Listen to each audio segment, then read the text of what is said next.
All right, guys, welcome and thank you for listening. And today we're going to take a look at what's going on in the Constitution what's happening now in the new United States. Now the Constitution has been ratified and we have our first president in Washington, and we'll take a look at the problems that arise under his presidency and see how they handled them moving forward. Now, the first theme here we're going to look at between Washington and Hamilton is going to see kind of what problems arise and what difficulties they're going to see, whether it's economic or even militarily, political, and socially, and how this is going to affect the new federal government moving forward. Because remember, now that we have a constitution rather than the Articles of Confederation, we now have three branches of government. So a brand new executive branch that will be led by Washington and a brand new judicial branch. The second key theme here that we're going to look at is this financial plan that Hamilton's going to put forward to try to push the United States into a solid economic ground, and how his ideas of how to handle the economic livelihood of the United States, how that will differ with the people who are led more by Thomas Jefferson and the Democratic Republicans, and we'll see this first kind of political party system put in the New World. Again, we've talked before about the ratification of the Constitution, but we'll see that these Federalists and Anti-Federalists are more going to, rather than worry about economic, while that will still be a problem with the national bank and taxations and so forth, they're going to be more worried about the ideas of how to read the Constitution and how to interpret the Constitution and that power of the central government led by George Washington. We know that the Constitution was eventually ratified by all 13 states. However, we're going to see that in states like New York, where it was very, very close to not being ratified, that people like Alexander Hamilton, James Madison, and John Jay are going to write these Federalist Papers, and they're going to basically try to convince the people of New York why we need a strong centralized Federalist system. Again, that Federalist system meaning that you do have a federal government, and then you do also have some states' rights. And this is the kind of government that we have today, and that's why we see that in certain instances, why we have states with different procedures. So as like for you guys, when you're driving or learning how to drive, or when you get your license practices, it varies by state. Depending on whether you're North Carolina or South Carolina, you have that system set in place, but they're different across different states. And then you see it more also as far as a legislative component, as far as things like, let's say, marijuana usage, whether you have some states where it's completely illegal. You have some states where it is legal for medicinal purposes, and then you still have some states where it is completely legalized recreationally. And that is that Federalist system where you have a central government with laws and procedures, but you also have the idea of states' rights. There's going to be a huge amount of growing pains kind of building here in the young nation. And the first one we're going to look at here is the demographics part of it. Except for the major cities, you really have most of your population living in the backwoods or living out in these rural small town communities of whether it's Pennsylvania, Virginia, North and South Carolina, even parts of present day Kentucky, Tennessee. You don't have a huge amount of urban populations, and it will become even more so when these urban populations like Philadelphia, like Boston, become very overrun, become very populated and disease-ridden. Most people are going to want to move out to the western part of the country, meaning present-day Kentucky, Tennessee, and Ohio. If you're living out in these parts of the world or these parts of the country, however, travel and communication are very difficult. It's hard to keep up with what's happening in the rest of the country because travel is so sparse. So these Westerners are going to have to rely on the Mississippi River to kind of work with them to get out to the river basin there into the Gulf Coast of New Orleans and Louisiana. And you also have the tensions building with the Native Americans as Americans are moving westward and infringing on more and more land. You also have countries from Europe like Britain and Spain who are helping to instigate, hoping that eventually they'll be able to kind of work their way back in to the New World once the United States has crumbled, and they're trying to help the Native Americans to kind of overthrow, or at least to be a thorn in the side of the newly formed United States. Some of the problems here that we're going to see today that are facing, and some of the ones we're going to more focus on, is the debt. We talked before about with the British government that after the French and Indian War, debt is going to be a huge crisis. It's going to be the same is going to be true for the United States after the Revolutionary War and with the crisis under the Articles of Confederation, where we talked about how the federal government did not have that right to taxation or that ability to taxate the states, so they were under huge amounts of debt. And that's where Alexander Hamilton is going to come in. We're also going to see problems as far as creating the court systems, regulating trade, really trying to branch out and create this new executive branch as far as the cabinet, the powers of the president, how the president should act. And that's where Washington is really going to come in strong.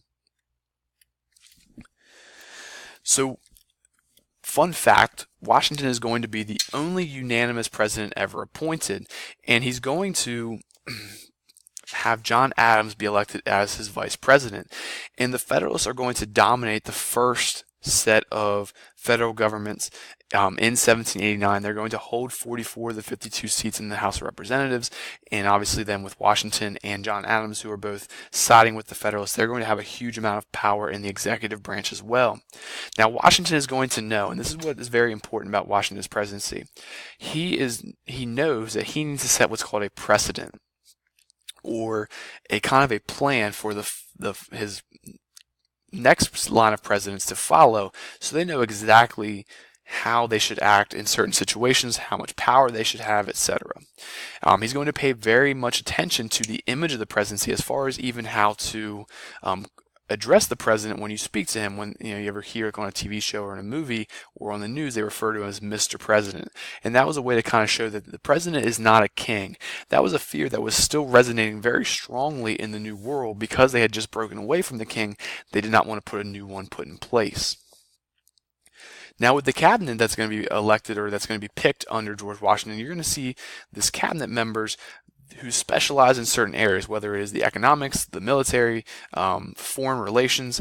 They're all going to serve a purpose, and they're going to have Washington's ear to help him kind of make decisions as president. And that's still the same way today with President Trump or President Obama, President Bush. You have this cabinet to kind of help advise the president. Alexander Hamilton, we'll talk about him a lot, who is going to be really kind of the economic advisor for the president as Secretary of the Treasury. And then Thomas Jefferson is really going to be the Secretary of State and really try to push forward this diplomacy in Europe. He's going to use the French Revolution to kind of push a lot of, or the American Revolution, sorry, to push a lot of ideas under the French Revolution that is building in Europe as well.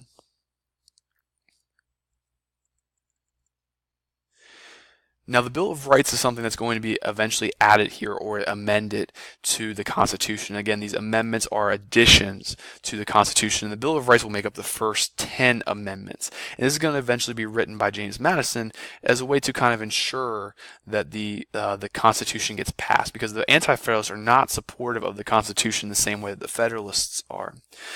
In this Bill of Rights, we know a lot of these that come up in even modern day political jargon, whether it's the freedom of religion and speech, a lot of those First Amendment rights.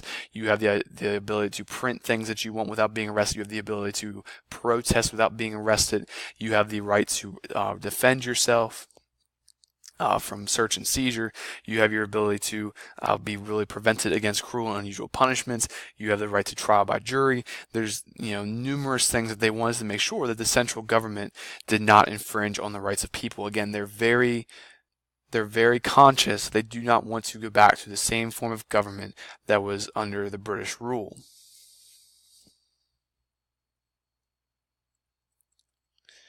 Now, the Judiciary Act is going to be what sets up the Supreme Court and the judicial branch. Again, under the Constitution, we have a new judicial branch whose powers or whose job is to interpret the Constitution. This is going to be made up of the Supreme Court. There's going to be 3 circuit courts and also a handful of district courts, and that's still the same way that it is today. So when you're president and you have a vacancy on the court, it is your job to approve the courts and get them passed by the Senate as well. John Jay is going to be named the first Supreme Court Justice of the Supreme Court, as well as John Marshall. We'll talk about him next period and all the controversial cases that he presided over his many years in the Supreme Court. But again, the Judiciary Act kind of really just sets up a way for the Supreme Court and the other federal courts to operate.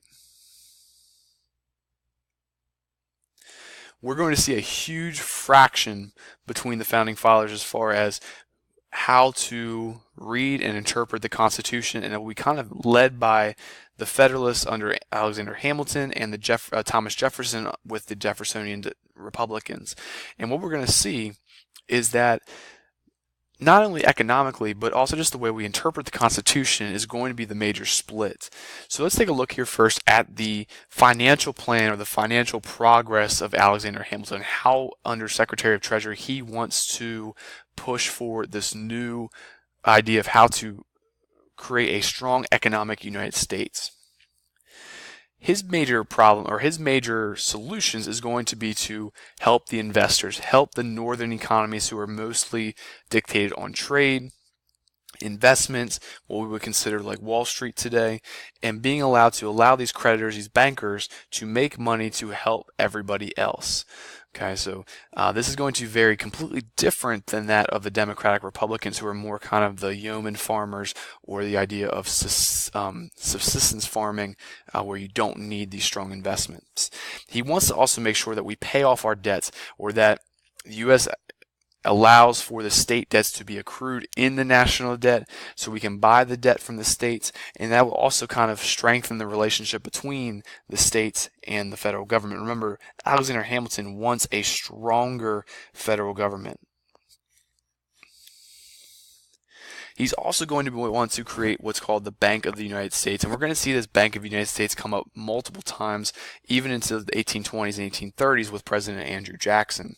But the reason why he wants this, and he wants to create this national bank for a number of reasons. He wants them to be able to collect taxes. And this is kind of like what we're talking about as far as the Fed today. So if you ever hear in the news they talk about the Fed, this is what they're talking about. He wants us to be able to have a safe place to keep our nation's money, and be able to print new currency, and be able to lend money to the different governments and businesses when needed, so we can make money off of interest.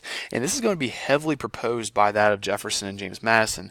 They do not want a national bank. First, they believe that it's unconstitutional. They do not believe that it is part of the intended powers of the federal government, and they also want their system to be more based on the farmers and not the merchants and the bankers. Hamilton believes that it's okay to create national debt, that it actually would help to incentivize financial bankers and investors to be able to create money. But he's also going to be using ways to kind of pay off this national debt. He wants to create tariffs. He wants to create taxes as a way to raise revenue. Remember, these are things that were not able to be done under the Articles of Confederation, and we saw that to become an issue under Shays' Rebellion. So if we had to kind of summarize Hamilton's financial plan, I would make sure that I have these 5 major components written down. Is that he really wants to fund the national government. He wants to bolster our national credit so we can compete with the likes of Europe on a national stage or on a worldly stage. He also wants to assume state debts. He wants to kind of bridge that gap between the states and the federal government, to strengthen the federal government and allow them to kind of consolidate their debt altogether. He thirdly wants to create tariffs, and these tariffs are things that are taxes on foreign goods. So when we import things, and you hear President Trump talk about tariffs all the time, we want to put tariffs or taxes on these products. And what that does is it makes products more expensive coming in, to kind of give an advantage to American industrial powers or American made products. He also wants to excise taxes, and this is going to be key, because we're going to see that the whiskey sellers or consolidators are not going to like this, because it's going to make their product more expensive and harder to sell. But he wants to create these taxes on certain products like whiskey to raise revenue for the federal government, as well as create a national bank for all the reasons we've already mentioned. So if we wanted to use it as an acronym, we would say here BFAT. Okay, so if you remember Alexander Hamilton, once you remember BFAT, that he wants to create a bank of the United States. He wants to excise taxes to raise revenue. He wants to fund using bonds the federal government. He wants to assume state debts, and he also wants to create tariffs to raise revenue. All right, so when we're talking about Alexander Hamilton's financial plan, he wants to be fat.